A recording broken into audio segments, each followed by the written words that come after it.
Oh, hi, I'm Tori de Clare. Welcome to my home. Being interviewed here by Karen Sheed, who's been doing some marketing things for me for the launch of the third book, Shadows to Ashes, which is out this Friday. And she's going to fire some questions at me which we haven't prepared. So, hi, Karen. Hello, everyone. First question for Tori is, what's the process for your writing? The process for my writing. There isn't a process for my writing. I write as and when I can. Family comes first for me every time. So the process is that I sit down, depends where I'm up to in the project, and I just sit there and write until I fall asleep, basically, which I always do. I'm an action kind of person. I'm much better when I'm doing work, physical work. So if I sit down to a laptop and that's mental work, and my mind shuts down before long. So the process of my work, my writing is I sit down, I try and read back whatever I've done last. I try and carry on with it.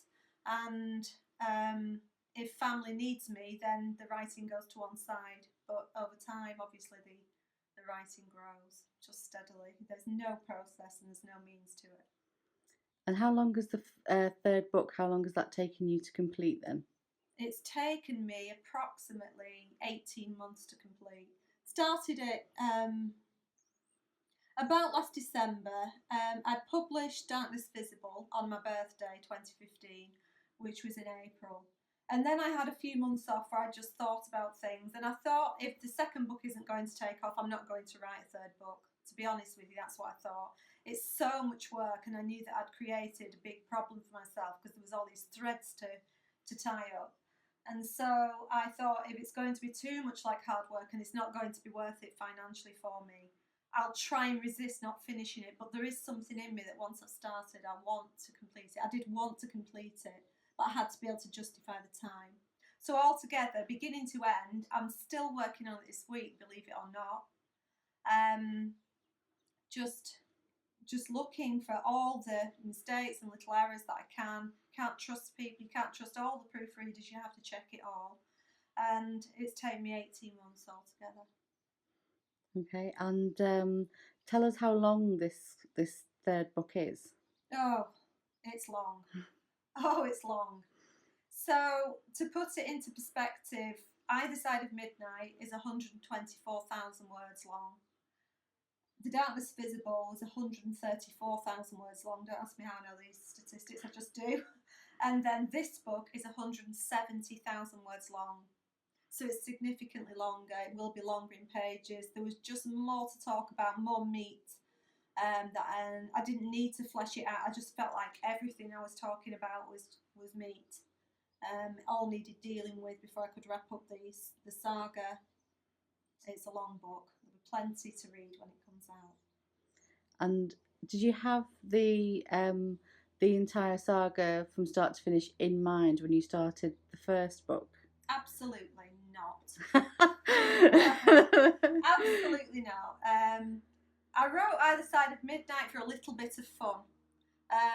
So I'm sure the readers already know the story, but I had a first book out, which it wasn't out. I had a first book which I wrote, and then I rewrote it, and then managed to place that with a few agencies, which they were reading it in full, which always means that you may well get accepted. I didn't, as it happens, but during that waiting time of about 6 months, I didn't really know what to do with myself.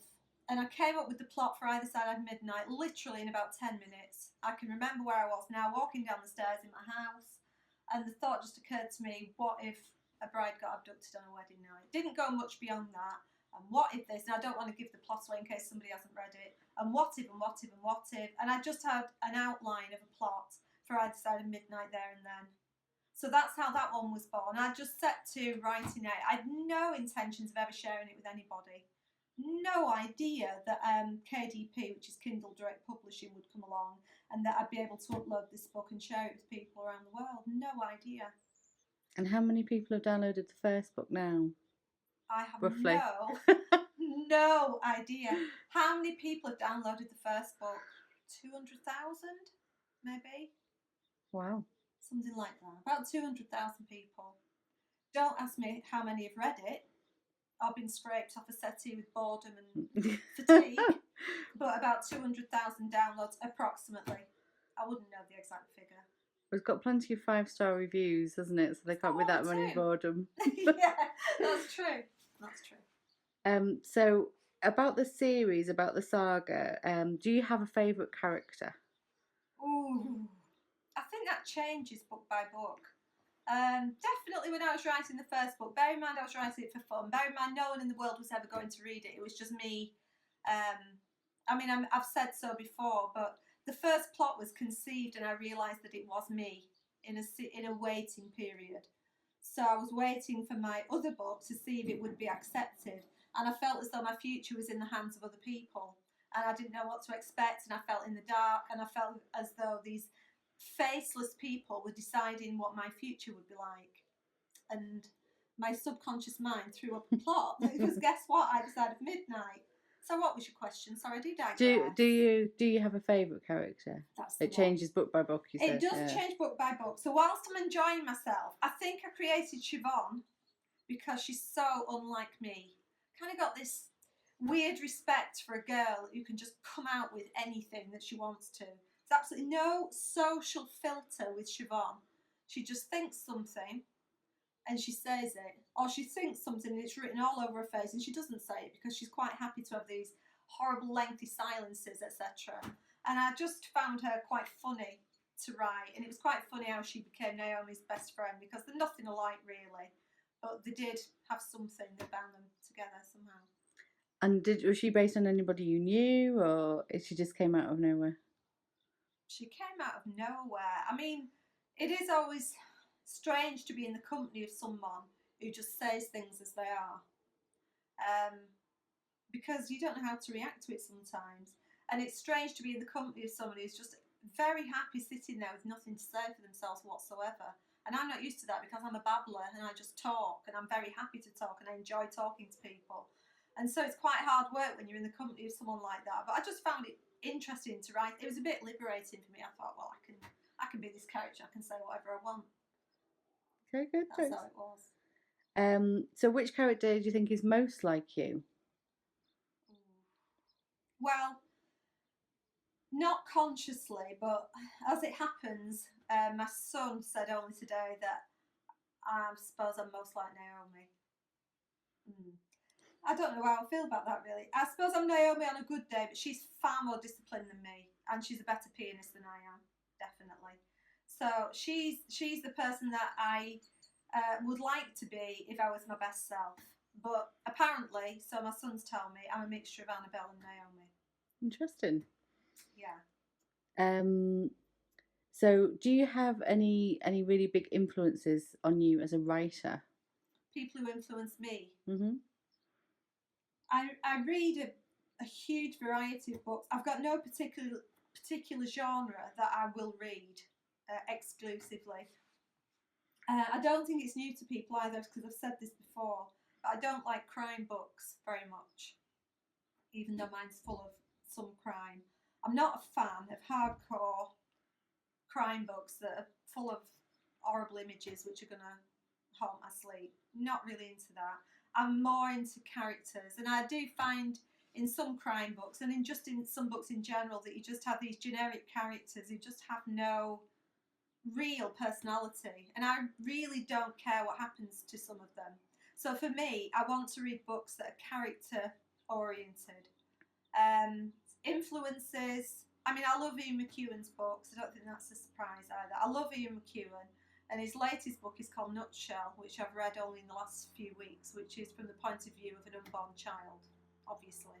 An 8-month-old child, and that was a fascinating read just because he's a word wizard and he's absolutely brilliant. I love Maggie O'Farrell. I've discovered her in about the last year, and I've read a fair number of her books now, and every single one of them I can't argue with a word of it. And I do enjoy, if I am going to read crime, I've enjoyed reading Belinda Bauer's books. Blacklands in particular, that was my favourite, and Rubbernecker, really good books. Not too over the top. Good. But all the writers that I read influence me, even if it's got nothing to do with the genre that I write in. All good writing, just like all good people, they influence. And what made you choose this genre that you're writing in? It chose me. just have to be realistic when you're writing. You have to offer something, you know. We all have talents and we all have weaknesses, and I'm never going to be an Ian McEwan. No matter how, as long as I live, I will never write like he writes because I'm incapable of it. He's a genius, and so that I enjoy reading the words of these geniuses, if that's the plural. But I know that I accept that I'm never going to be able to write like that. This is pointless trying to write in that genre. Romance I'm not interested in, and horror I'm not interested in. So you have to kind of be realistic and think, what is going to draw readers to me? And the only thing that could draw readers to me is if I give them a book where they can't stop turning the pages. That's what's going to draw readers to me. I've got to think of some really good plot lines, and I've got to work hard. Nothing comes naturally, really. You just have to work very hard, and you have to get people to turn the pages. And so that's what I found that I could do, and that's why I write that genre. Good answer. Can you tell us about how you go about researching your books? So, for instance, how do you research the settings or the characters? Well, if I can't go to a place myself, just the internet's just amazing, isn't it? And so, for those who've read The Darkness Visible, you'll know that it's set on an island, or a pair of islands, in the Indian Ocean, the Maldives. And I've never been to the Maldives, but if anybody would like me to go, you can send me. I'm quite happy to go. I want to go to the Maldives, and I would love to go to the Maldives. But not being able to go, I was able to go on Google Earth, and I was able to, some nice person's been right around that very island with a camera, and I can walk all the way around that island and see absolutely every coast, like every aspect of it. That water bungalow actually exists. It's an actual water bungalow on that island, and I was able to go inside and look inside every single room, and I described exactly what I saw. So it's not a made up.